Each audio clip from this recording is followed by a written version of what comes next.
In the village of Little Worthy, people are being killed by the wolf hunter. Half man, half wolf. All crazy. Can Barnaby and Winter solve the case before the killer thins the pack even more? We are talking a truly weird episode. The history of wolf lore. And the fantastic Mark Williams in this episode of Welcome to Midsomer.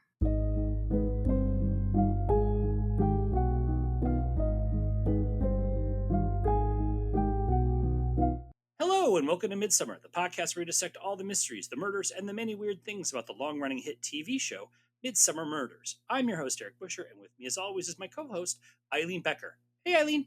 Hey, Eric. We are talking about The Wolf Hunter of Little Worthy, the first episode of the 22nd series. It originally aired on April 4th, 2021 on ITV. It was directed by Matt Carter and written by Chris Murray. Let's sharpen our talons. Spoiler warning, we will be discussing the events of this episode, including the identity of the murderer. So if you haven't watched it yet and don't want to know who done it, pause this and go watch it. We will still be here when you get back. Claw marks across the chest, puncture wounds to the neck, and a bullet to the head. Silver. Smart money, says so. Time of death last night between 8 and 10. I'm sorry, what are you both talking about? Are you saying this man was killed by a wolf with a gun? The wolf hunter. Around a campfire at the Yarrow glamping campsite, Pat Everett entertains a group with the legend of the wolf hunter of Little Worthy. The winner of a contest to create a local urban myth, the story of the wolf hunter is a steampunk nightmare about a human child abandoned and raised by wolves. He lures people into the woods, slashes them with his silver talons, and then shoots them with a silver bullet. The YGC is new to Little Worthy, a higher-end mix of campground and spa. It's owned by Brandon Yarrow and his wife, Rowan, but they have been plagued with problems, including a broken hot tub. Handyman and blacksmith Jez Gladberry tries to work on it, but he gets a text message and heads out into the woods, leaving his phone. In the dark woods, Jez is slashed by someone in a wolf hunter outfit, then shot in the head. The next morning, Mel Wallace opens up the Hub, an internet cafe in a village with spotty service. It attracts many of the younger locals, including Kelly Kirklees, Wade Andow, and Josie Skelton. Wade and Kelly argue, and Wade heads off to the woods to dirt bike, where he discovers Jez's body. Barnaby is called in, and Fleur and Winter explain to him that Jez's murder is reminiscent of the work of the wolf hunter. They also have to explain to him what the hell that is. Barnaby talks to Mel, who created the Hub, because she wanted a place where everyone could come together. She already knows about the murder thanks to a post on the Wolf Hunter online forum from someone calling themselves the Wolf Slasher. Even though he discovered the body, Wade claims he didn't post about it. The Hub is also the home to a Wolf Hunter exhibit that includes a version of the costume we see earlier in the episode. The Wolf Hunter contest entry was submitted by photographer Steve Skelton, whose daughter Josie runs the forum. It's gone viral and has become a popular meme that is generating a lot of interest in Wolf Hunter merch. So much so that Jez was even making Wolf Hunter artifacts to order. According to the legend that Steve came up with, red eyes would appear over the door of his next victim, and sure enough, they find red eyes on Jez's workshop sign. At the glamp site, Winter talks to Brandon, who claims that Jez had his phone on him even though we saw Brandon find it. He then talks to the Everetts, who have been coming to the area for over 30 years. Pat is not a fan of the glamp ground and laughs when Brandon fumbles with the hot tub, but Ronnie likes some of the services there. Pat says that the Yarrows had an argument after Jez left, and that Rowan went out into the woods. Winter notices Brandon sneaking around and follows him, stopping him just before he throws Jez's phone into the pond. Meanwhile, someone smashes the thermostat of the sauna while Ronnie is inside, causing her to collapse. Fortunately, she is saved, and an upset Pat threatens Brandon. Brandon tells the police he found Jez's phone and held onto it, then panicked when the police asked about it and tried to toss it. He denies there was anything going on between Jez and Rowan. He tells them that Jez's dad, Eric Gladberry, wanted to buy the land the glamp site is on, but they beat him to it. Eric is an artist who lives in a nearby windmill overlooking the countryside and has been a heavy drinker since his wife's death the previous year. He hates the glamp site as it spoils his wife's favorite view, and he had a falling out with Jez after her death. He says Jez has been seeing someone, but he isn't sure who. They visit the local pub and talk to Annie Davids, who is Rowan's mother and who hates the glamp site, the Hub, and anything that isn't traditional. She must be happy that the glamp site is in financial straits. Fleur tells the detectives that there are two different boot prints at the murder site, the killer's and someone else's. Also, the cane used by the wolf hunter had a broken toe. Winter digs around Jez's workshop and finds a photo of Kelly. Turns out it was her number that texted Jez and told him to meet her in the woods, but she says it was not her who sent the message. She works at the hub and leaves her phone lying around, so anyone could have sent messages and then deleted them. She plays off their relationship, saying they are just friends with benefits, and claims she was home with her roommate Josie at the time of the murder. When she returns home, she finds red eyes on their door. Winter asks Mel about the wolf slasher as they posted before the hub's actual opening. She claims not to know who posted it or how they did it, but she doesn't have the only set of keys. Steve also has a set as he is staying at the cafe. When the detectives ask if they are together, she says they are just friends as she won't open herself up to love. Turns out Steve's ex took off and left him deeply in debt. He's still in love with her, though, and keeps hoping that she will come back to him. He thought the wolf hunter might provide a financial windfall. Kelly slips out of the house, attempting to leave the village, but she is followed by the wolf hunter. Winter sees the hunter and chases them, but loses them when he hears a scream and a shot and finds Kelly dead in the graveyard. Tourist info. We return to the village of Little Worthy since we last visited in the episode Small Mercies. Little Worthy is noted for its large model village and its crazy craft race, as well as the home of Yarrow Glamping Campsite, where you can enjoy an extra long time in the sauna. Stay out of the woods or the wolf hunter will get you. Standing in for Little Worthy in this episode is Hurley, Berkshire, located between Maidenhead and Henley-on-Thames. The hub was located at Monk's Barn, a Grade II listed building from the 13th century. You can get married there. The pub was the Old Bell, which claims to be the oldest hotel in the UK and one of the oldest in the world. Founded in 1135 as the hostelry of Hurley Priory, it was used as a meeting place for Winston Churchill and Dwight D. Eisenhower during World War II, and it is also a Grade II listed building. Technically, we have one strange kill done twice this episode, and that is death by wolf hunter. 2 people get murdered by the wolf hunter, which means they are slashed in the face with razor-sharp metal talons, and then shot in the head with a silver bullet that seems to come from an older musket. I kind of liked the effect we see at the beginning of the episode, where we see the wolf hunter sort of firing the musket, and we see the slow motion shot of the bullet. I thought that was a really nice effect. Yeah.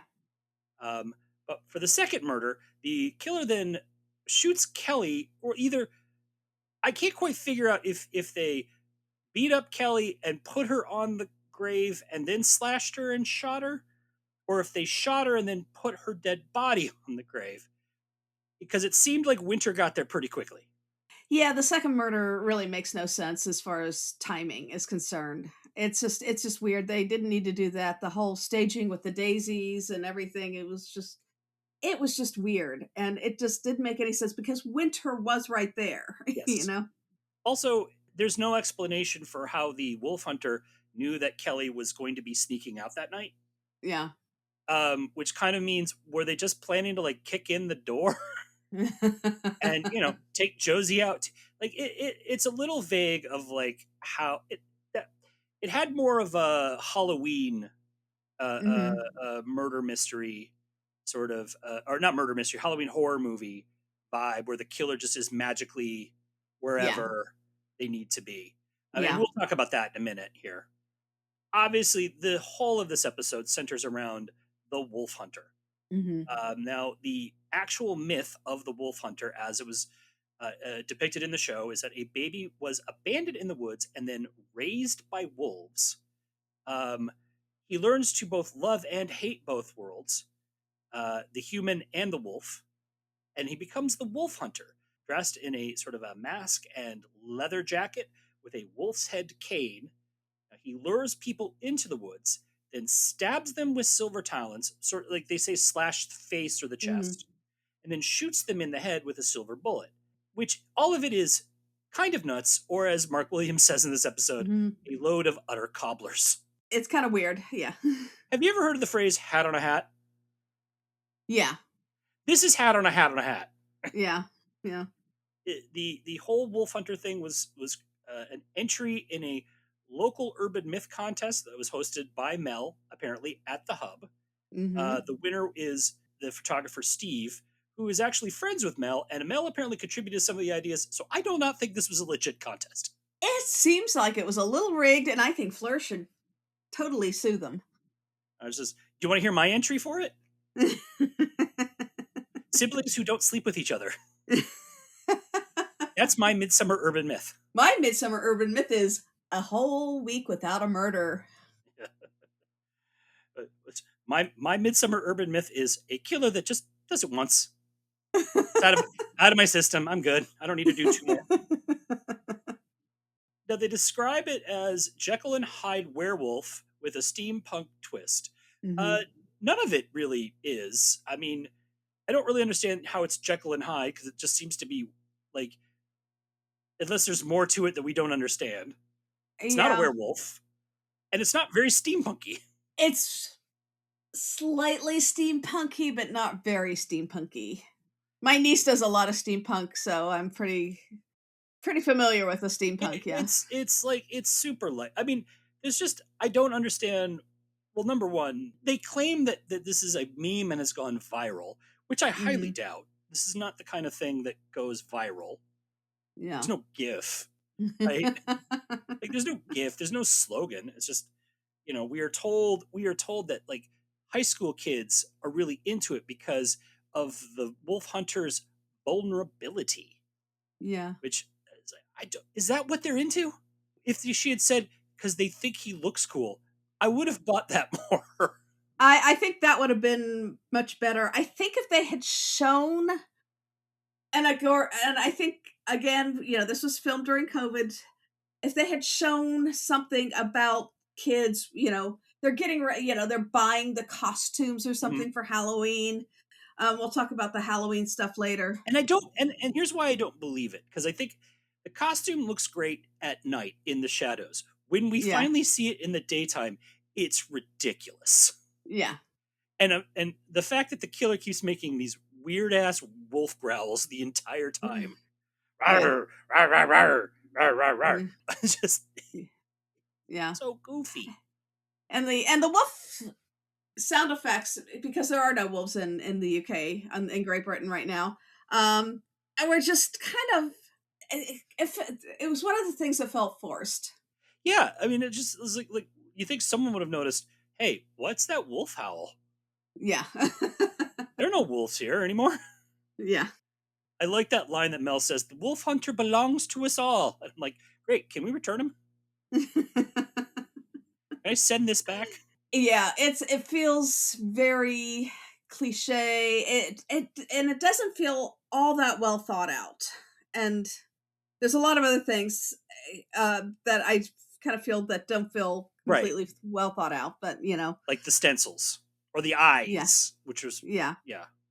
Because you think someone would know. Like, not only is like it's clearly a stencil, but you also think someone would see that. Yeah. Plus, you would think that they would have seen those stencils and recognize that it was the same stencil that was used in that little exhibition, the little Mhm. museum, and think, maybe we should be talking to the person who runs that.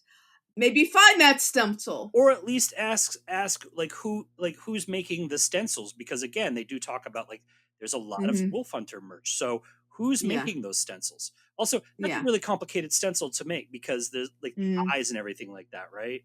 Yeah, it's large and it's a fairly large one. Yeah. And it is very complicated, and it's not somebody would have had to have used a ladder to put it above Jez's door. The other ones were on the doors, they were lower, so that would have worked out, but that should have been part of the investigation, and it wasn't. Also figured to see somebody would have seen that. Yeah. Either see the human, the actual killer doing it, or some Mhm. wow, that guy in the wolf hunter costume is just spraying red eyes. Yeah. Another thing I didn't understand was why we had that scene of Steve angrily going through the photos of the wolf hunter. It's never explained if it's because he was like unhappy with the photos and that's why he went out later to do the photo shoot. That should have been explained. Other than that, we have this picture, the scene of him just throwing photos around and he's scowling at them, and we don't know why, and it adds nothing to the mystery I mean, that or his character. yeah, I mean, he's an angry character to begin with. Yeah. Because of everything. I kind of was assuming that it was. I noticed that too, and I just in my head, I guess he's mad because he can't sell them now. Yeah. Because that was the whole point of it. Because he wants money. He's trying to get the Mhm. money to get his ex-wife back, which is again is like another like a thing in the character trait that I didn't quite understand of like why he so desperate to have back this person who hurt him. and Yeah. dumped him in debt with his teen daughter. But Yeah. also, they don't really kind of bring up the fact that doesn't that make him related to the Yarrows? Because the isn't his wife also Annie's daughter? No, from what I understand, she was his friend. She was Annie's friend. Okay, because they Yeah. kept talking They about just mention it once, and it's well, yeah. they keep mentioning that Annie keeps bad mouthing Steve, and I'm like, why is like Annie was one of those characters who just kind of appears as Yeah. she's just kind of She's an info dump character. and a terrible person. Oh yeah. But we'll talk a little bit more about her at the end too, because there's a little bit with her. There is a little bit with her and the Yarrows that I thought was kind of just a real subtle moment that I thought was nice. My question about this is this: why does the hub look like a 1970s Doctor Who set? Usually the set decorator is very on point in Midsomer Murders, but this one just felt off. And they had this really cool building, and I understand that a lot of because I've been in cafes like this where they have this cool outside, and it's an old building, and then they kind of furnish it on the cheap and everything, and that's what it looks like here. But it's been around for a while, so maybe upgrade those. And what were the huge computer things going Yeah, that's on? my point. It was like this weird, like all these little dots and flashy things that like didn't do anything. They're just there as decoration. And I just looked at it going, you could fit at least 2 more tables into this place. And apparently the Wi-Fi is so bad that even Yarrow has to come in to check his email. Like if I was having a hard time believing that even in Midsomer that like the Wi-Fi was so bad in this one little area of Midsomer. Yeah. By the way, Barnaby and Winter's phones and everything like that seemed to work fine. Yeah. As did Chez's. Yeah. And that whole thing didn't really make sense, and I don't think that was well thought through. She could have said, "No, really." Yeah. We're ever since the library shut down or something, we've acted as a third space kind of thing. That would have been a much better explanation than, oh yeah, the Wi-Fi sucks out here, because not really. The Wi-Fi is actually provided through the router, not the through the lines. Yeah. I also was thinking it's just a simple explanation. Well, we tried to get better Wi-Fi and 5G into the network, but Annie led this campaign because she believed that 5G causes brains to deteriorate. Oh my God, it's 5G. That I would believe. Yeah. So the episode is, we find out very early on this episode is set around Halloween. I'm guessing a little before the actual. Yeah, they say about a week before. Yes. Yeah. And they do nothing with it. Yeah. No, they really don't. Which is why I never remembered this as a Halloween episode. Otherwise, I would have said, hey, we should do this around Halloween. We're not doing this around Halloween. You're certainly welcome to listen to it around Halloween. But this does not feel like a Halloween episode. Well, they didn't air it in Halloween either. They aired it. No. Yeah. They did film in October and November of 2020, but the landscape doesn't feel even autumnal at all. The only Halloween thing in it, really, besides some of the stuff we'll talk about in Home Life, is there are these references to classic horror tropes, horror movie tropes, werewolf tropes. As I said, the masked killer that seems to always be in the right spot. The full moon. Yeah. The Red Riding Hood cloak that is seen several times in the episode. Yeah. The pub is named The Lamb, but the signage is the exact same as the Slaughtered Lamb, which is the pub from the very famous American Werewolf in London movie. In New York, there was a pub in the West Village for years called the Slaughtered Lamb that actually had an American Werewolf in London theme to it. There was even like this giant werewolf costume in a box in one of the rooms, and I was like, this is a weird theme to have at a drinking establishment. I'd go for it. I think that's a really great movie, but yeah, it's a classic movie, but it's one of those things like, who's really dying to go to the pub from it?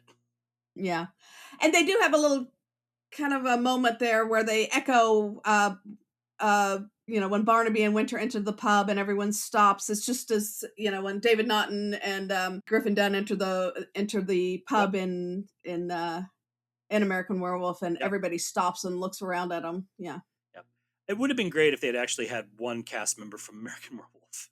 That would have been really great. I would have loved even a Jenny Agutter. And they've had some questions. Yeah, they've had people cast members on here. Yeah. So the doctor was in it. Yeah. So they had all these, but again, none of this to really useful effect. It's not like the wolf hunter is an actual werewolf, or is even werewolf is even a werewolf in the myth. No, it's a guy in a wolf head. And I'm like, great if you had if it was the bison guy of Little Worthy, would you bring in the dude from January 6th? the shaman, QAnon shaman. QAnon shaman. Yeah, a were-bison. Yeah. And I have to say is that the for a show that actually usually is very good with their cinematography and their night cinematography, some of the night shots in here were not well done. It was very hard to make out what was going on, especially some of the scenes in the Kelly wolf hunter chase. Yeah, very, very hard to make out what was going on. I agree, and I think that they were trying to be so clever in obscuring the fact that there were two wolf hunters that they kind of muffed it up. And like you said, we usually are like, this is a really, really well filmed show. And that one kind of, and it may have been I think probably that was more in the editing than in the cinematography. So, hey, cinematographers, we still love you. Cameramen, you're still top yes, notch. But they can also, the editors can only use what's shot. Yeah. So that they did the best they could with what was the material was given to them. I'm not trying to night shoots are hard, especially if you're trying to be a little try to obscure a little bit. They probably underlit it and all that stuff, but it was unclear, and it's still we are still supposed to understand what's going on. Yeah. And I think the opposite was true of the way they did this slow motion opening credits of the basically someone starting a campfire and then making s'mores. And I think, oh, this is lovely, just simple slow motion, effects. And then you see the shot of them putting the marshmallow on the stick, which is done so slowly and sensually. I'm like, is this supposed to be sexual? You just do not have the proper appreciation for a s'more. I'm not talking about a s'more. I'm talking about the way they slowly impaled the marshmallow with the stick, and then it pops through, and watch it again. It's oddly, there's a sensuality to the way they shot that is weird. But I love at the end of all of it, they just show, it rather than ending on them roasting something over a fire like that, they felt the need to show, and then you put the fire out with your fire bucket until it's all out. And that's how you camp. Yeah. Very responsible camping. It's a PSA. So you did something a little different for your history corner, correct? Yeah, it's still very historical, but it's looking at the history of wolf lore, and wolf lore. There will be a bit about, even though there's not a whole lot about werewolves in here. There's a few references to them, but all right. Well, so I will talk about it. So enough preamble. Why don't you get us into this wolf lore, Eileen? All right. Wolves and humans have coexisted uneasily for millennia. There are 38 identified species of Canis lupus, including several that have gone extinct. The most prevalent subspecies is Canis lupus familiaris, more widely known as the domestic dog. With hundreds of breeds, from the Great Dane and English Mastiff to the Chihuahua and the Pomeranian dogs have the most variation of any mammal species, including Patty. Dogs were domesticated from wolves over 14,000 years ago, when humans were still hunter-gatherers, but apparently had already invented the comfy couch. Wolf lore has also been around for millennia. One of the most famous myths involving wolves is about Romulus and Remus, the twin sons of the war god Mars, who grew up to found Rome. They were abandoned by their uncle in the wild and saved by a she-wolf who suckle the babes rather than eating them. It's been depicted in famous statues and paintings and is one of the myths of humans being raised by wild animals, especially wolves. Similarly, according to Zoroastrian legends, the child Zoroaster was taken by the gods to the lair of a she-wolf in the hopes that she would eat it. Instead, she accepted the babe as one of her own cubs. In Turkic mythology, a village was raided by Chinese soldiers, leaving one small babe behind. A she-wolf named Ashina found the babe and nursed him, subsequently giving birth to half-wolf, half-human cubs, who were the ancestors of the Turkic people. The Mongol peoples also claim to be descended from a wolf mating with a doe. Vilnius, Lithuania also has a wolf-oriented founding myth, with the Grand Duke Gediminas dreaming of a howling wolf near the hill where the city started.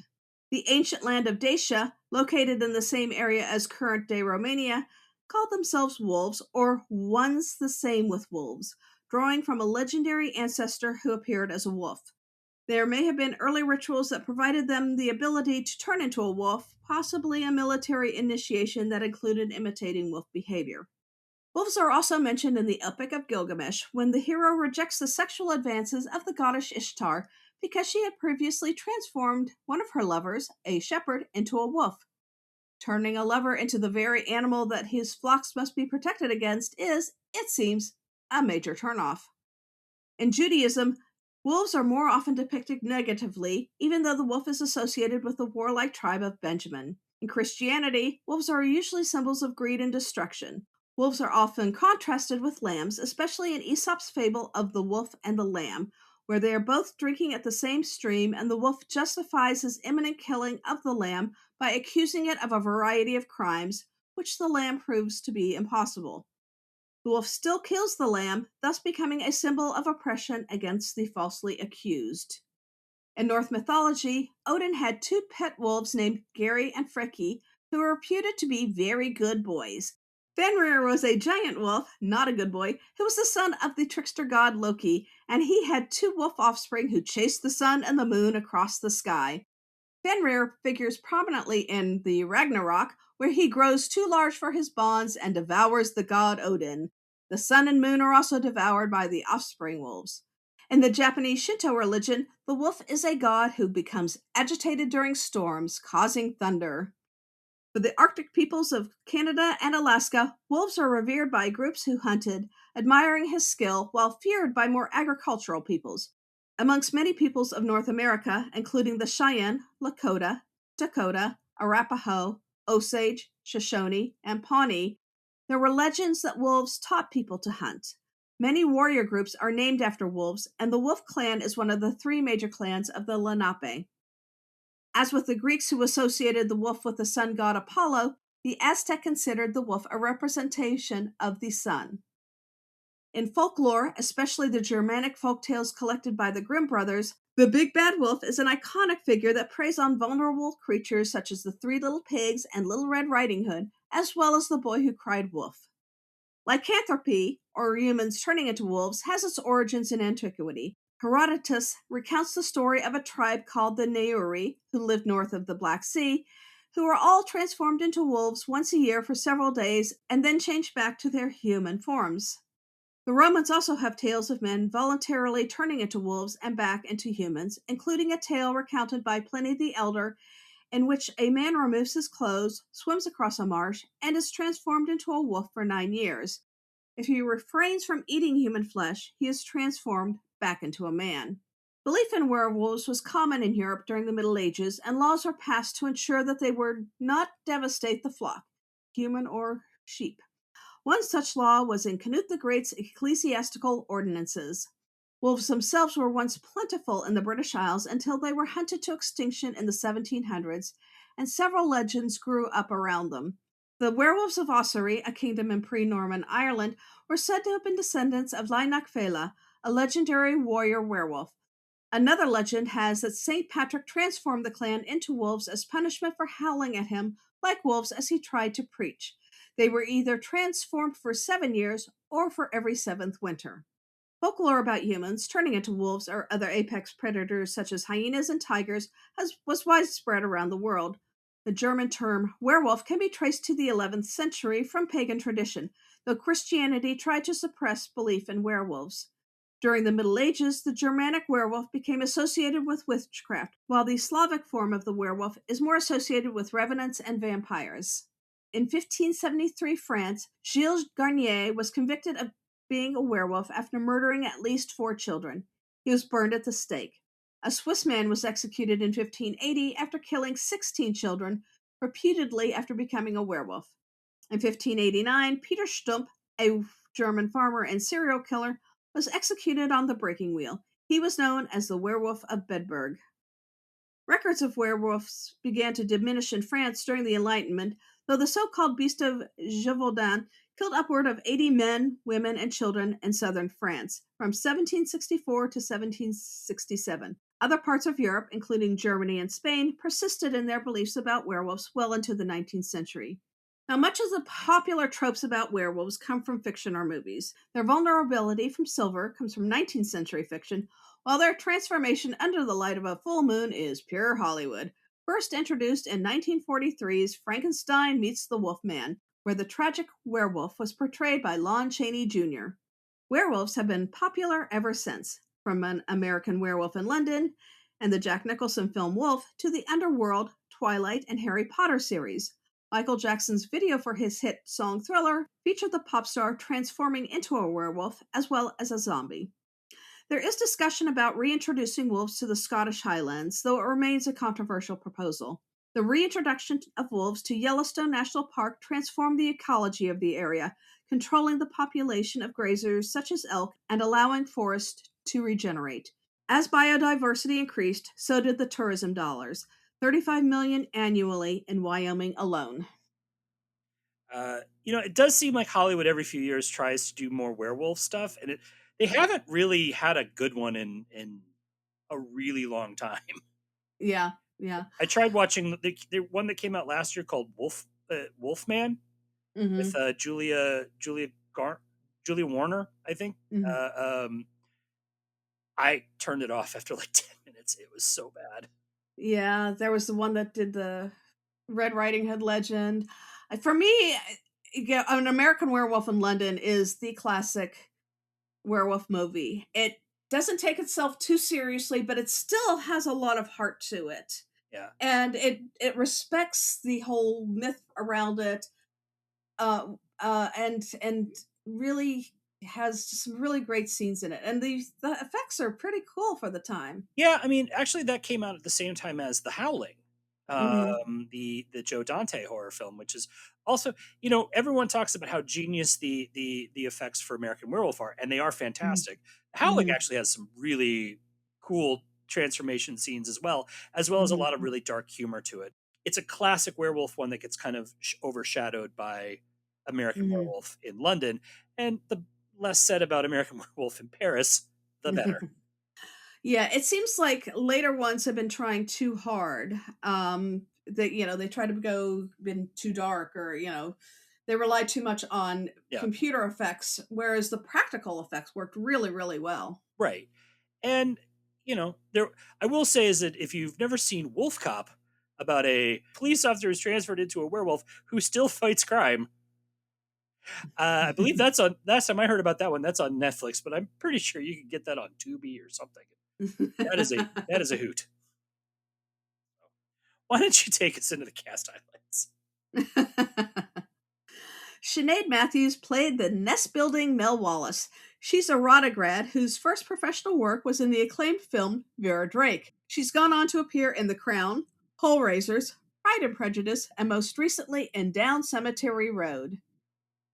Ferdinand Kingsley was camp owner Brandon Yarrow. He's the son of celebrated Oscar winner Ben Kingsley, but since Ben has never done Midsomer, Ferdinand is the true acting king in that family. Ferdinand has also appeared in Victoria, The Sandman, Silo, Poirot, and Reacher. Next, you can catch him in Supergirl. Mamie McCoy played New Agey Rowan Yarrow. She has appeared in Personal Affairs, The Musketeers, All Creatures Great and Small, and most recently in Vandervalk. Poppy Gilbert was aspiring actress Kelly Kirk-Lees. Gilbert was born in Sweden and grew up in London, Singapore, and Hong Kong. She's appeared in The Catch, Stay Close, and Chloe. She will appear next in The Other Bennett Sister. Kadal Herida played dirtbike-loving Wade Ando. He's appeared in EastEnders, So Awkward, and Testament. Brian Bovell was wine-loving Eric Gladbury. He got his major break in the 1980 film Babylon, which only debuted in America a couple years ago. He's appeared in The Bill, Unforgotten, Coronation Street, and Miss Scarlet. He will next appear in the film The Man in My Basement with Willem Dafoe and Corey Hawkins. Louise Jameson played the oh-so-charming pub owner Annie Davids. Jameson is probably best known for her time as the Doctor Who companion Leela, who was known for wearing rather skimpy leather costumes. From there, she would play the girlfriend to John Nettles in Bergerac for 5 years. She had a long run on EastEnders and is currently a series regular on Emmerdale. Matt McCooey played desperate photographer Steve Skelton. He is of joint British and Japanese descent. He is best known for playing DC Bill Wong on Agatha Raisin, as well as appearing on EastEnders, Skins, and Sandakan. I would not have recognized him as Bill Wong. He is such a different character and looks so different in that role. Molly Harris was fed-up daughter Josie Skelton. She is Vietnamese and British and has appeared in Industry, Rematch, and Domino Day, Lone Witch. Kojo Atta played dead handyman Jez Gladbury. This was an early role for him, and since this episode, he's appeared in the Jason Statham bangers Wrath of Man and The Beekeeper. He also appeared in the first season of Supercell. All right, we only had one return visitor this episode. Siobhan Redmond played camper with a secret Ronnie Everett. Now, we will see her again in last year's Model. Redmond is a Scottish actress who has appeared in Al Fresco, Between the Lines, Queens of Mystery, and Two Doors Down. And as usual, there's a lot of uncredited actors who were paid to make that hub look popular. So a shout out to Daryl Bradford, Lee Byford, Ruth Horrocks, Martin Johnson, Michael Kavanagh, Raju Ladwa, Veena Ladwa, Bharat Mistry, Harsha Mistry, John Ranwell, and Lindsay Townley for making us believe people will actually camp at this thing. Also, this episode featured our mayor of Midsomer, Chris Wilson, playing an uncredited police officer. I was wondering if he was the police officer that Winter calls Mark as he's going into the broken into shed. Our village star this time is the always wonderful Mark Williams, who played the tough and tender camper Pat Everett. William hails from Bromsgrove and studied English in college, but he eventually became involved with acting, first in small touring productions, before graduating to the National Theatre and the RSC. Now, his big break was in the incredibly popular sketch program, The Fast Show, which ran in Britain from 1994 to 1997, with a final special in 2000 that featured apparent Fast Show superfan Johnny Depp in a sketch. He apparently wrote to them and asked to be in it. Now, Williams played Arthur Weasley in the Harry Potter film series, and he was the father to companion Rory in Doctor Who. But since 2013, Williams has starred in Father Brown, playing the compassionate super sleuth priest. Which the series has been a big hit and just aired series 13 in the UK. I mean, that's the role that Williams is. It's probably going to go on Williams' tombstone that he was Father Brown. Yeah. Also, he spent part of 2024 and 25 taking part in a special Fast Show reunion tour around the UK. So he's wonderful in this. He is fantastic. Yeah, he has a great rapport with Siobhan Redmond. The way they play off each other is really nice, and he is obviously very recognizable. As Father Brown, as Arthur Weasley, as I love him as Rory's dad in Doctor Who. I mean, he just has so much fun with that role. And you kind of want to be, that's the companion you kind of want to be. Well, he gets the one that gets to go out and have fun. Well, he gets to do a little everything in this role. Yeah. He gets to be funny. He gets to be dramatic. He gets to be tender. He also does it in a way that's different than Father Brown. There is more edge to Pat Everett. Yeah. And so you can see him do something that's both we know he can do, but does it differently. Yeah. I also think that whatever scene he's in, the actors in that's that's the mark of a truly good actor. So every scene he's in, everybody rises to his level. Yeah. And everyone clearly seems to be having fun acting with him. That's the sign of a truly great actor. Yeah. And the the way he inhabits the character is very believable, and the way and like I said, the rapport he has with Siobhan Redmond, the way they have developed their characters as a couple makes me wish this was a better episode. Yeah, he's the best thing. He's also, I mean, that's one of the things that kind of highlights how kind of weak this episode is. He's so good in it, Mm-hmm. you kind of notice. Yeah. Kind of notice it's just like, wow, when he's on screen, it's fun to watch him. Yeah. Whenever he's off screen, this thing just turns into a dud. All right, we're going to take a quick break here, and we'll be back with the second half of The Wolf Hunter of Little Worthy. He saw the wolf hunter last week in the flesh. Well, flesh and fur. Half man, half wolf. All trouble. You see, he lures us human folk into them woods out there. And he slashes at your face with his metal talons. And he finishes you off with a silver bullet to the skull.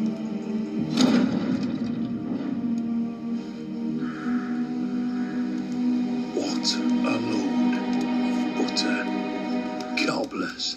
And we're back. Let's talk about the second half of The Wolf Hunter of Little Worthy. And you know who your parents are now, don't you? Abandoning me again. Only this time, it's his fault that they're leaving. Why don't you see them, speak to them, meet them? Because I've done wrong. I can't bear the thought of them knowing that. At the crime scene, Fleur finds the same boot and cane prints from Jez's murder. She also identifies Kelly's boots as the source of the second print. So was Kelly at the site of Jez's murder, or did someone else wear the boots? They find a bloody Steve at the exhibit, and he admits to being the wolf hunter that Winter chased. He claims to have injured himself running away. He was out in costume pretending to be the killer to take some photos that he can sell, because he's broke, and he believes getting the money will bring his wife back. But Josie yells at her dad that she is never coming back. She tells the detectives that Jez and Kelly were in a new relationship, but it was already so serious that they were talking about moving in together. She claims that she and Kelly sometimes traded clothes, but doesn't quite admit she was wearing the boots. Barnaby thinks the killer is using the wolf hunter myth to gain vengeance of some kind. And Sarah explains that the myth is popular with kids because of the hunter's vulnerability. As an abandoned child, he loves and hates both his families. He can be seen as both predator or protector. She also talks about her former student, Wade, who was a very sensitive artist with a bad attitude and had to be kicked out of school after lashing out at a teacher. Mel is broken up about Kelly's death, having known her since Mel moved to the village 18 years ago. She says Kelly was very jealous about Rowan's interest in Jez. But Rowan says Jez told her all about Kelly during Reiki, and that he was stressed because he had been seeing someone else too. Laura tells Barnaby that the phrasing in Josie's Wolf Hunter blog is the same as the Wolf Slasher. So it's back to the hub to question her. He finds Josie and Mel taking apart the exhibition after Josie went on a little smashing spree. She admits to being in the woods and finding Jez's body, and then decided to post about it. She had her own set of keys thanks to her dad. She also says she saw Wade in the woods earlier than he said he was there. Wade visits Eric saying he's through, but Eric convinces him to do one more thing for him. Barnaby has Winter check out the Everetts, as Pat apparently has been looking at property prices in the area. At the Glamp site, Ronnie tells Pat that this will be the last year they come back to Little Worthy because it is just too difficult for them. He joins her on one last walk in the woods that takes them both to an empty cottage falling into ruin, and Winter is secretly following them.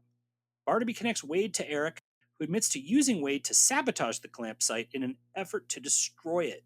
Wade uses the bolt cutters to cut a wire holding some art pieces in a tree. Rowan starts to climb a ladder up that tree, but Winter stops her in time. Wade is captured and he admits to helping Eric because he's the only one who didn't think Wade was a loser. Steve's wolf hunter photos show a second wolf hunter in the background, the real killer. The killer's boot prints also show that they have been worn by someone with a limp. So they go to the only limping person they know in the entire village, Eric, who says his boots have been missing for days. He thinks Jez's girlfriend might have taken them as he heard them fighting, but he was too drunk to know who she is. The cottage the Everetts went to used to be a rental property, but was bought 18 years ago by a holding company, and they can't track the current owner. 18 years. Gosh, where did we hear that before? Mm-hmm. Pat and Ronnie come clean to the Yarrows. They are age-old investors who actually like the glamp site and have been testing them to see if they deserve their money. They had been thinking of moving to the village, but have now decided against it. They say goodbye to Annie at the pub while Barnaby is there, and Annie tells him that the first time the Everetts came 36 years ago, Ronnie was pregnant, but they never came back or mentioned a child again. The Everetts then say goodbye to Mel and give her a copy of a book of poems. Pat blames Brandon for their leaving rather than say the real reason. Josie tells them that Kelly never went to Jez's place because Eric scared her. As they should. Eric's we are scary people. Eric's are terrifying. That's right. But she has no idea who else Jez was seeing. After Rowan reports Wolf Eyes appearing at the glamp site, they investigate and find Brandon missing.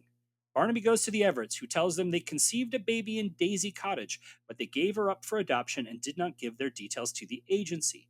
They regretted their decision and were never able to have another child. They hoped to buy the cottage so their child might be able to track them down someday, but they could never find the owner. They learned Brandon was supposed to meet a new investor at Daisy Cottage, but Barnaby realizes this is a trap by the wolf hunter. We find Brandon knocked out and tied to a stake, and the wolf hunter pours gasoline on him.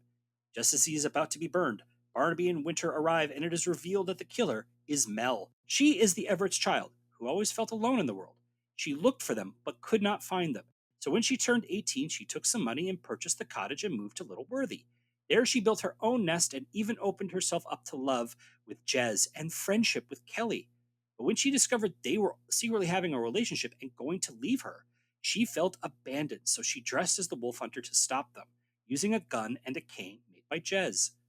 When the Everetts gave her the book and card, she realized they were her parents and was going to punish Brandon for the mistaken idea that he drove them away. She didn't want to tell them who she was because of the guilt for her crimes. But Pat and Ronnie happen to be in the woods, and they hear everything. They tell her they love her, and they don't care what she has done. They will never leave her again. They all hug, and then Mel gets arrested. In the end, the Everetts will stay in the cottage to be close to Mel. The Yarrow's glamp site will be able to stay open thanks to the Everetts, and the Barnabys, Fleur, and Winter all enjoy a day at the glamp site. All right, so our killer this time is Mel. Her motive was not vengeance, it was abandonment.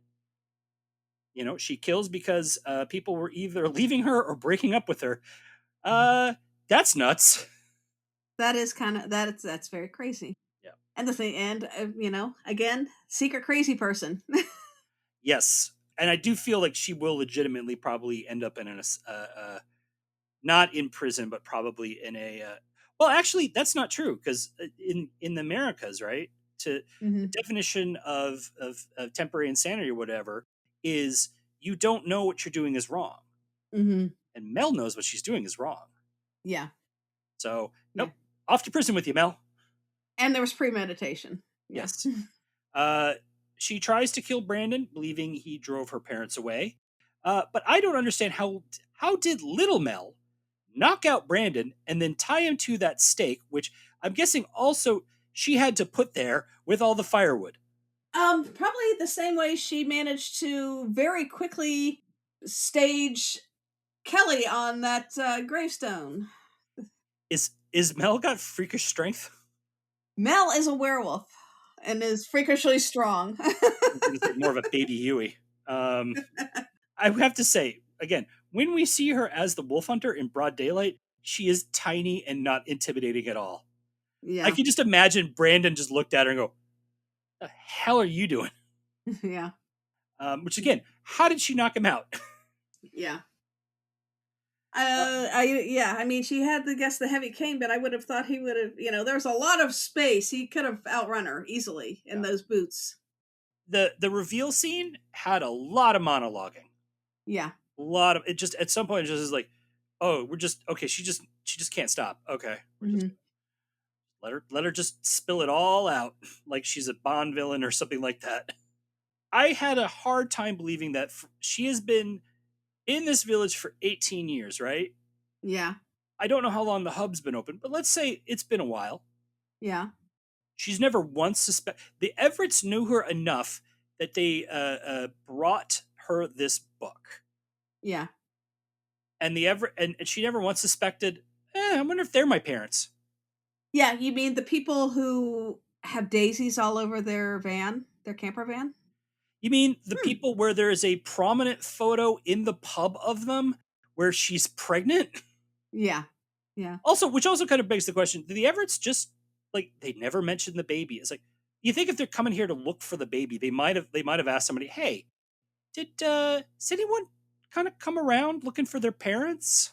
And this is what is really, for me, the crux of the problem with this episode.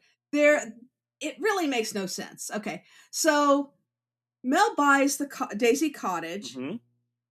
but she puts it under a holding corporation. She doesn't put her own name under it. Mm-hmm. If it's supposed to be a lure to whoever her parents are, that makes no sense. Yeah. Why put it in a holding company? Yeah. Why? Yeah. Like there's no secret. Like a holding company would be to hides who's the owner. Yeah. Why would you hide this? Yeah.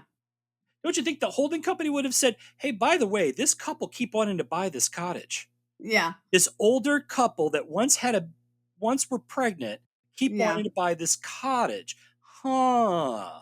And it would have helped if there had been more scenes between Pat and Ronnie and Mel. We only see them interacting at the Aunt Sally thing where, they just kind of like, have a little friendly rivalry. And that's all it looks like. We don't see them enough we don't see them interacting enough so that them giving her this very significant book makes any sense. The thing that, it ends up being the key to her realizing that they're her parents. It makes no sense.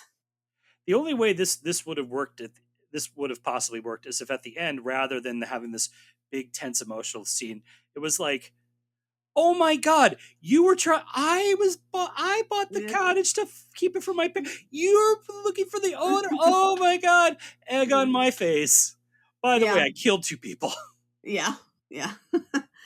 It Also, really, he's killed way more than 2 people. We all are right. We all agree.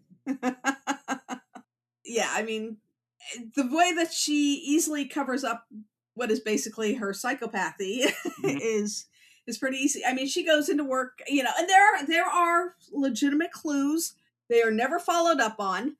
I mean, we spend so much time with the Boots that they ignore the stencil. They ignore the fact that the one person who would have the most access to Kelly's phone would be Mel. And why keep? I mean, everything is secret, and there's no reason why these things should be secret. Why, not only the house, but her whole relationship with Jez. Why was that a secret? Yes. Why was? But again, like, why is she like? She's here. She's 18. Like, you would think at 18 she was going to be like, "Yeah, I'm here looking for my parents." Yeah. So it's very clear that Mel is the Everett's parents because neither one of them will ask a damn question. Yeah. Yeah. Like parents, like a child. Yeah. I will say is that reveal scene, I did like that a moment where she says that she cannot tell them who she is because she did wrong. I felt that. Yeah. That was a nice bit of acting from Shanae Matthews. I really, that moment, the way she read that line, I got it. Yeah. Yeah, the way she performs that whole final scene, especially when her parents show up, is really wonderful. And again, 3 actors, in that little triangle there, doing really top-notch work in a scene that really makes no sense. Yes. I mean, it's a little bittersweet too. She gets what she wanted. And then she's only ever going to see them while she's in prison. Yeah. But I will say is that Matthews, there's a lot of little moments. Like you can see her at one point shaking out of fear. You could see her at one point kind of scratching herself. That's seemingly out of like guilt. It's just, they're subtle. They're not called out. You just watch her. I just noticed her doing it. That moment when she gets the book and the Everetts leave, and she just goes, "Wow." Yeah. She's gobsmacked. It was great but it was a beautiful underselling. Yeah. Yeah. Yeah. Like I said, very excellent work here. Yeah. And I love that she does underplay that, and you kind of start to understand what's going on. And she has enough resemblance to Siobhan Redmond that it really sells that relationship. And maybe she should have like said, "Hey, that woman looks kind of like me," Mm-hmm.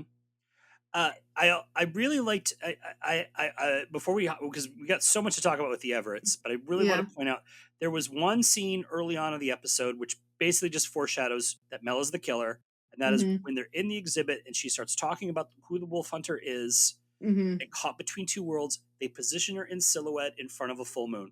Yeah, it's foreshadowing they rarely ever do on this show. Yeah. And it was lovely, and I liked it, and there is enough fair play in this that you can't figure out who done it. It's just the cops never say, "Oh, she's a suspect," and they never seem to treat her as a suspect, and they never follow up on obvious clues.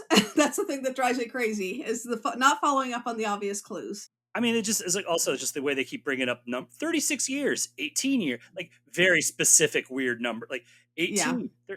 Okay, I got it. Yeah. It's like we spend so much time with the boots, and the boots don't matter. All right, let's talk about the Everetts, Pat and Ronnie, who have been in search of their daughter for almost 4 decades, but apparently not searching that hard. Yeah. They gave her up because of their Catholic faith. Pat says he is a self-made man who got rich on pumps. Yep. Which, hard to say that line with a straight face. They are angel investors on businesses they believe in, and apparently to test these businesses out, they go undercover and behave like jerks. Or Ronnie doesn't. Ronnie seems to be the good cop in that situation. Well, Ronnie is just legitimately trying to test out the thing, but that's the premise, is like Ronnie goes in and tests these things out. And then Pat goes in and apparently is acting all reluctant to be testing the cottage and all this stuff. But you would want them to do it, but that's what you'd want to do if you're an angel investor. Yeah. Instead, only reason he does it is because Ronnie almost dies. It's almost like they've designated him as the stress tester of the owners, and her as the one who sees how the business is kind of run and makes sure that everything is working well on a logistical level. But his job is to see how much crap the Yarrows can take. Yeah. Basically, I'm gonna ride you so hard. And I'll know how, because I'm a master of pumping. Aren't we supposed to keep this PG? What? What are you implying? I didn't really understand Ronnie's need to constantly walk to the cottage. There was a certain element of beating yourself up with that, I didn't quite understand. I'm going to go to the cottage again. You were just there this morning. Yeah. And the timing of the picture doesn't make sense, because she is obviously well into her pregnancy in that picture where they've got where they've won, on the pub where they've won the Aunt Sally trophy. And she is very far along, and she said they got pregnant at the cottage, and I assume no matter how early in the summer, that by the time, if the Aunt Sally is in late October every year, that's still only about 3-4 months at most. Yeah. That scene where Ronnie's kind of after she's in the sauna or she's getting out of bed, and Pat is talking to her. Why doesn't he look at her? He's staring at some point out in the distance, will not take his eyes off it. And he's like, "Love, how you doing?" And it's like, you could turn to her. Good performance by Williams. I feel like that was a director's choice. It's no, I want you to stare like that. And it made no sense. Yeah. Because everything else in this episode makes sense. It just why is he staring like that? And then of course, I think the scene that sort of stands out for everybody in this episode. Oh yeah. We see Father Brown's butt. Oh yeah. And I know, Eileen, you really enjoyed it, but it's not Joan's butt. It's 3 Joan's butt. Sorry, Mark Williams, you're not a little man. But I mean, it was a very funny scene. Oh, and it was played for humor, and I did love that they did know to play that for humor, and Mark Williams went all in on it. But also, again, when you find out that they're actually angel investors and they're Mhm. doing this to test them, it's just as like, are you just trying to make them the betas? Are you just like, I'm the alpha? Because remember, we see the butt, the Yeah. Yarrows see the front. Yeah, yeah. There is they obviously have a bit of the whole hippy dippy thing going on as a couple, especially Ronnie. But I think there's a lot of that still left in Pat. He is a bit of a live free or die kind of guy, and he was living free. Which honestly, then you think if there's pretending to be hippies, they would have gotten along with Rowan a lot more. Yeah. You know, the glamping war, as I guess we can call it, which is the Yarrows are struggling and the Everetts are not making it easy. But then you have Eric and Wade sabotaging the site and apparently willing to go to murder because the sauna would have killed somebody, and that falling thing would have probably would have injured Rowan pretty badly or killed her. Yeah, I think the problem with the sauna thing though is that if they'd done that with the hit the thing with the axe, I think it would have like shut it down though in reality. Maybe that's what they thought they were doing, but I mean, Yeah. very clearly, like having the thing fall on somebody would have killed somebody.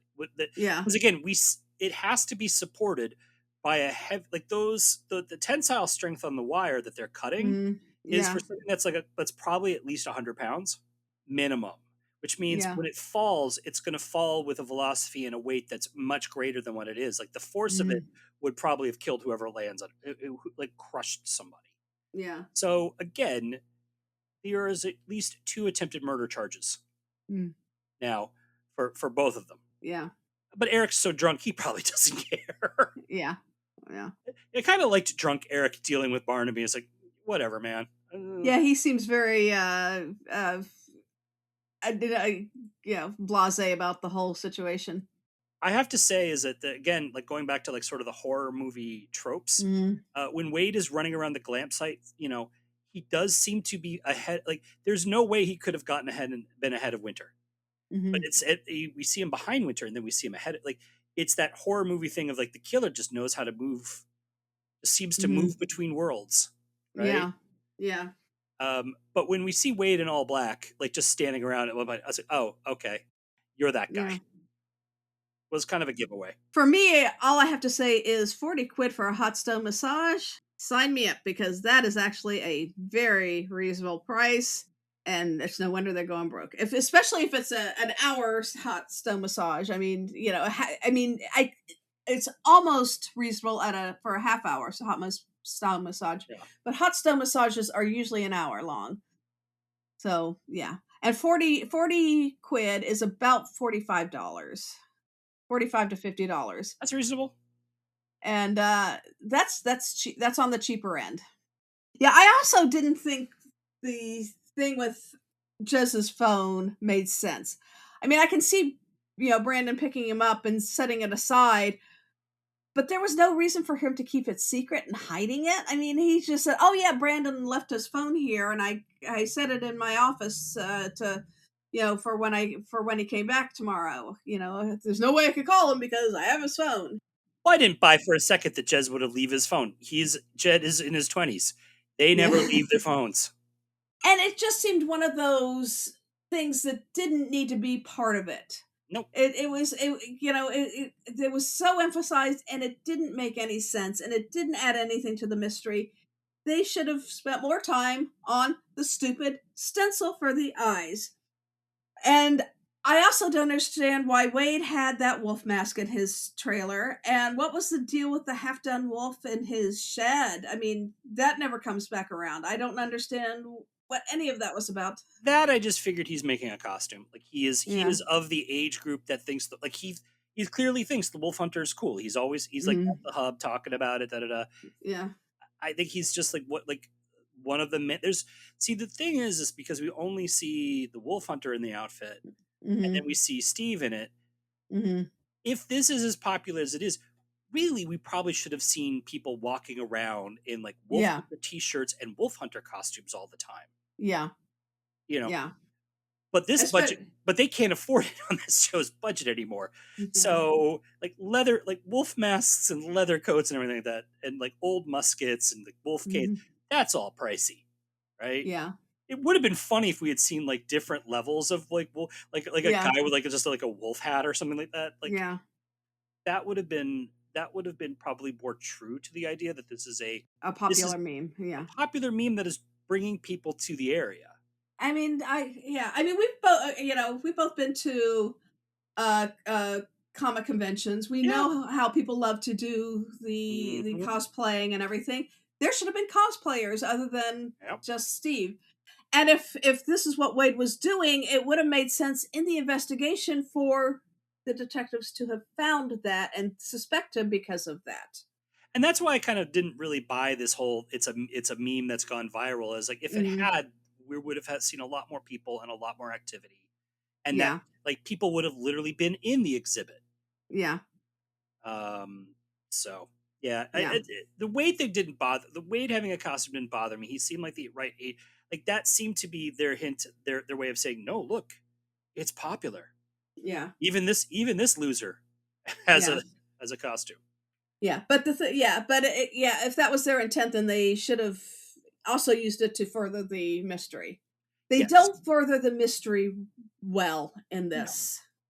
No. I think that's where it comes down to me, is that they don't further the mystery right in this. Well, I mean, like, for example, why does Barnaby have Winter investigate the Everetts? Because it looks like they're trying to buy property here.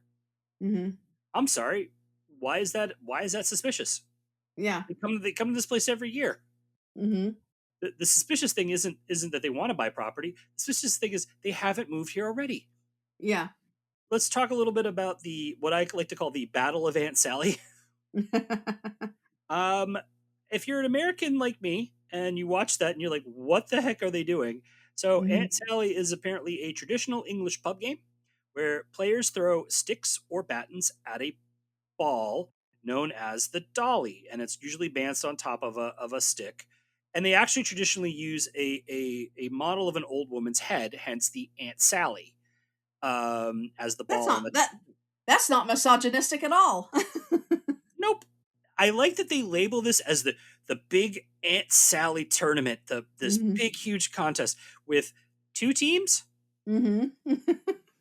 That's over in an hour. Is that long? And we're only going to do it once a year. Yeah. Like they were making like a big deal about it beforehand, and then you actually see it, and it's like it's 12 people. Like they don't even have enough people on the teams that they have to drag in the detectives. Yeah. And the woman that none of them know. Yeah.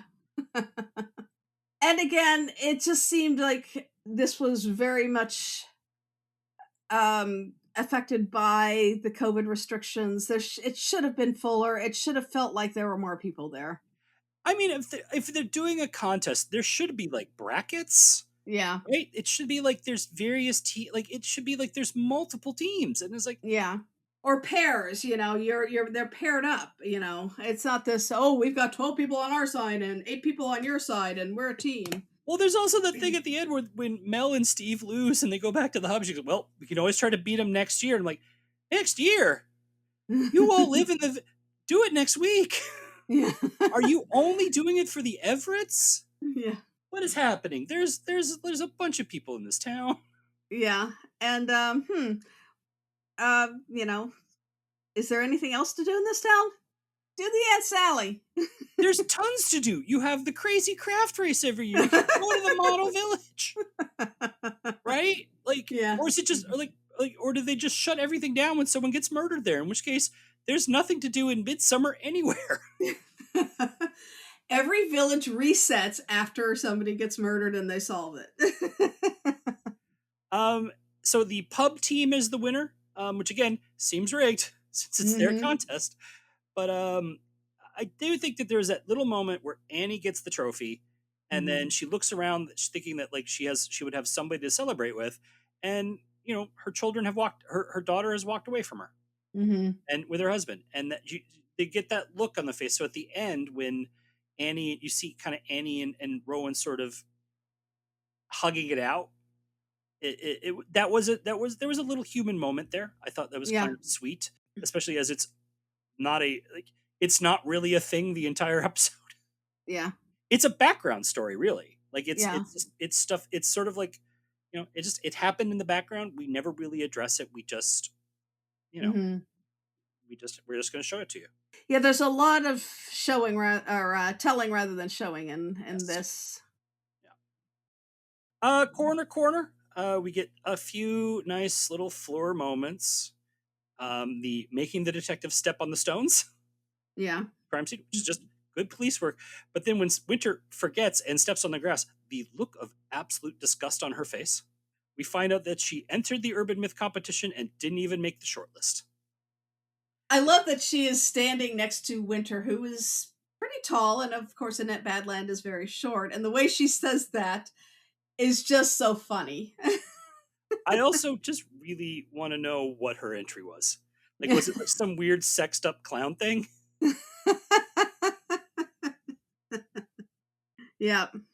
It felt like a missed moment because Fleur would absolutely have hinted at what it was about. Yeah. And then she wins the Aunt Sally competition for the pub team with her amazing technique. Didn't even bother to put down her purse. Nope. It was just measured it out, threw it, perfect shot. It was great. Yeah. There's not a lot of the detective work because, as Eileen has pointed out, they didn't really do a ton of investigating this. I want to know, why were they letting everybody sass them? Oh my Eric gosh. sasses them, Kelly sasses them. I'm like, lock somebody up, people. Yeah. These are the police. These are the murder police.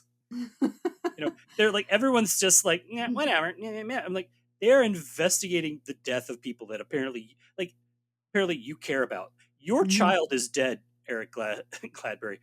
You don't seem to give a rat's ass. Yeah, there's the only time we see any real emotion over someone's death is Mel crying over Kelly. Yep. Nobody seems to really care that Jez is dead. Yeah. At all. Which is weird because he didn't seem like a bad guy. Nobody hated him. No, he seemed like a nice guy, yeah. I think that's kind of why the Everetts sort of stand out, is like they have the only people with actually any kind of real, genuine emotion in this entire thing. Yeah. Yeah, that relationship, because the actors really connect and make that emotion real for the viewer. That's why they really stand out, yeah. Well, I mean, every murder mystery, we kind of coming in is like, we don't really like, you have to make us either care about this character, or if you're not going to give us time, show us why it matters that this character is dead. Show us that people care about it, or people are celebrating it, that there is there's a reason for us to like, why am I going to invest an hour and a half in watching them solve the case of someone that I don't care about? And this is something that Midsomer has done very well in the past. We have called it out, where we've seen these scenes where, the mother has just, she's a minor character, but that one scene where she gets to cry over her son really sells that life mattered. We don't get that with Jez, and it's weird because, or like Kelly, you said, really. It's like these people are dead, and nobody seems to care other than on an intellectual level. Well, I mean, again, like his dad shows not only no grief, his response to his son getting murdered is, I'm gonna get drunk and go paint a landscape. Yeah. Hard to believe that they had a falling out. Yeah. Is the Wi-Fi so bad in this village that you can only post at the hub? Because again, then how is Jez getting texts? Yeah. They made no statement like they tracked that the posting came from inside the hub at the IP address. They just go there and like, well, how did this person post here? Yeah. Like before your opens. I'm like, how did you know they posted there? Did you get access to the website? I haven't seen you access the website. I haven't seen you turn over the tech guy. I haven't seen you do any of that. And we know that they have, people have computers at home, but nobody's using them. Yeah. What the heck was up with Barnaby's weird flip-flop on the word clamping? That was strange, and I feel like there must have been some scene where Sarah kind of chides him over being such a fuddy-duddy. And that whole thing about Barnaby being old and doesn't understand current lingo, it's all very forced for me. If they had had a scene where she kind of like teases him about, oh, you're just such an old fuddy-duddy, it's everybody knows what that is, I don't need to have a meme explained, Even simpler, he goes to this thing and looks at the prices and goes, huh. Because you said, the 40 quid for the massage, that's a good deal. I would like him to go, huh, I could bring Sarah here. Yeah. Or the baby or my child that is mysteriously absent in this entire episode. Well, we'll get that was COVID. That's COVID. Yeah. I know that. Yeah. I did like that after making Winter stay up all night for this to investigate. He's like, Mhm. I'm gonna go home and go to sleep. You do more work. Yeah. that is typical of every Barnaby ever who's ever lived, or at least the two we've seen on this show. And as we mentioned, like in the home life, this is where kind of more of the Halloween stuff plays out. But I just feel like they made a big deal about like Sarah's costume, and then Barnaby like, I want to be something stately and imposing, and then we never see him in a costume. Yeah. It was like they set themselves up for a costume, and at the end, when they should be seeing him in a costume for Halloween, he's in a hot tub. Yeah. Where I was praying that he wouldn't stand up. Yeah. Fortunately, he's obviously wearing bathing trunks in there. Yeah, and contrast that to, and I can't remember the name of it, but the Halloween episode with John Nettles. You see him at the end in his Dracula costume, and that's the payoff. And we don't get that payoff. Well, who was Sarah in this? Was she a witch, or was she Little Red Riding? She said she was going to be a witch. Yeah. I think it would have been really funny if like Sarah's like, well, you didn't get a costume, and there was only time to get you one, and it's like a little boy, like the one with like the long, like the wig of like the long blonde hair and the big lolly. Yeah, that would have been a really funny joke because he wanted to be stately and imposing, and here he is with his dressed as a little boy with his lolly. That would have been hysterical and a great way to end this episode. And instead, they're sauntering around the sauna. It's fine. It doesn't really. It was just like, but like. Why make a big deal about this being Halloween if we just like? And there's so many little moments, like the dragon in the hallway, which kind of reminded me of a thing that I heard Guillermo del Toro once talk about in an interview, that his wife wouldn't let him put all of his weird horror stuff in their house, so he bought the house next door. Yeah, and put it all in there, and there is like a giant monster when you walk in. You have Patty's little wolf toy. Yeah. And his glamping pup tent. Yeah. Yep. And Betty's glamping Legos on the table. That's the only.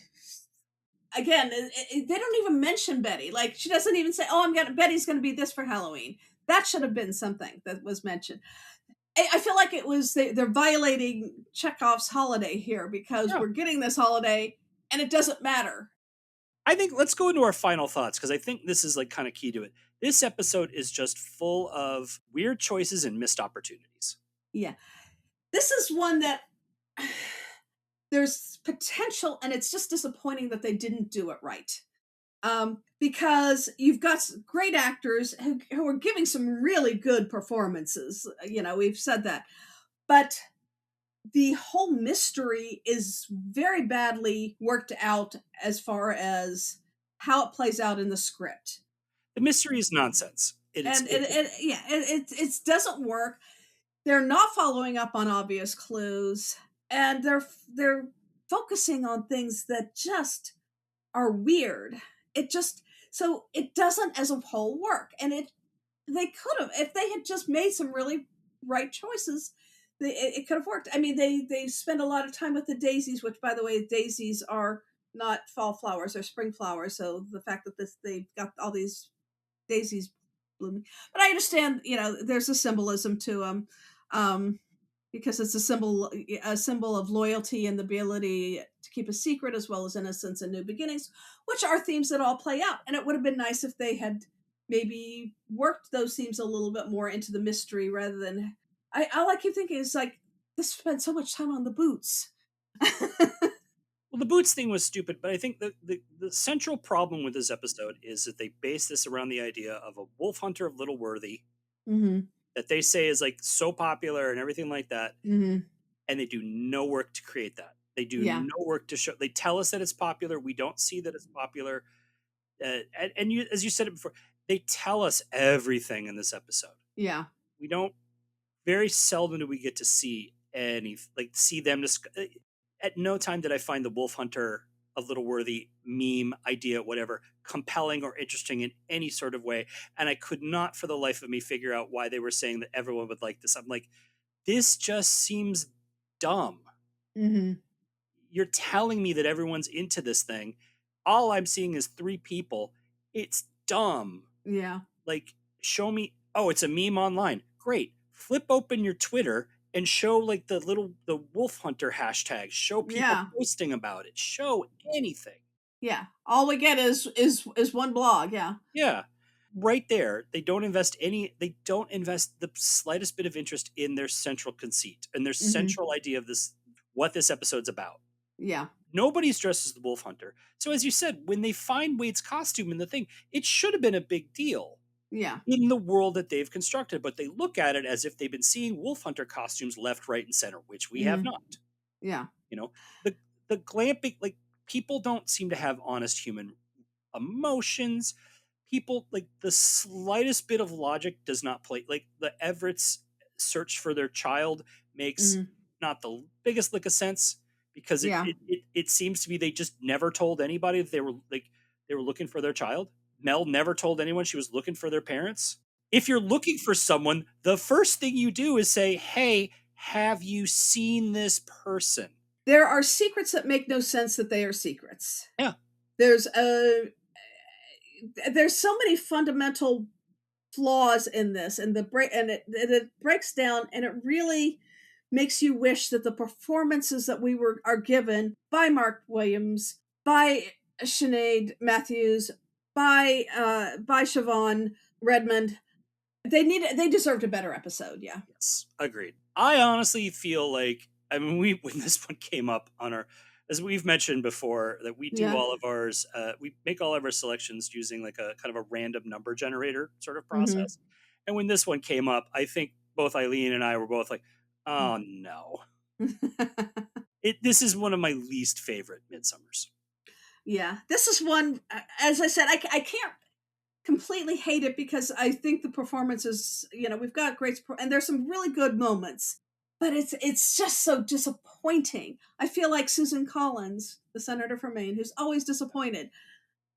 I'm Susan Collins for this episode. I agree with you. There's really nice performances. The problem is like, oh, yeah, I really like Mark Williams in this. Oh, but I got to watch all the rest of it. Yeah. So yeah, it's not a good one. No. Well, that's everything we wanted to talk about. If you had anything you want to discuss about the Wolf Hunter of Little Worthy or Midsomer Murders, feel free to email us at welcometomidsomer@gmail.com. If you want us to use the email in the show, please say so in your email. We are also Welcome to Midsomer on Facebook, Instagram, and YouTube. Please follow us in all these places. If you like what you hear, please consider subscribing to us or rating and reviewing us on iTunes and Spotify, or on your whatever podcast app you use. It really helps people find us. Tell your friends about us, especially if they love Midsomer. We're going to be back soon, and we hope you will join us again.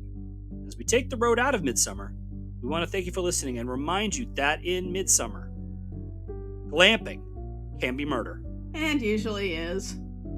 Welcome to Midsomer is produced by Eric Buscher and Eileen Becker. All clips in this podcast are used in compliance with the U.S. Copyrights Act Fair Use Exemption for criticism and commentary. Our logo and podcast art was designed by Smeedrai. Our theme music is by the infamous Space.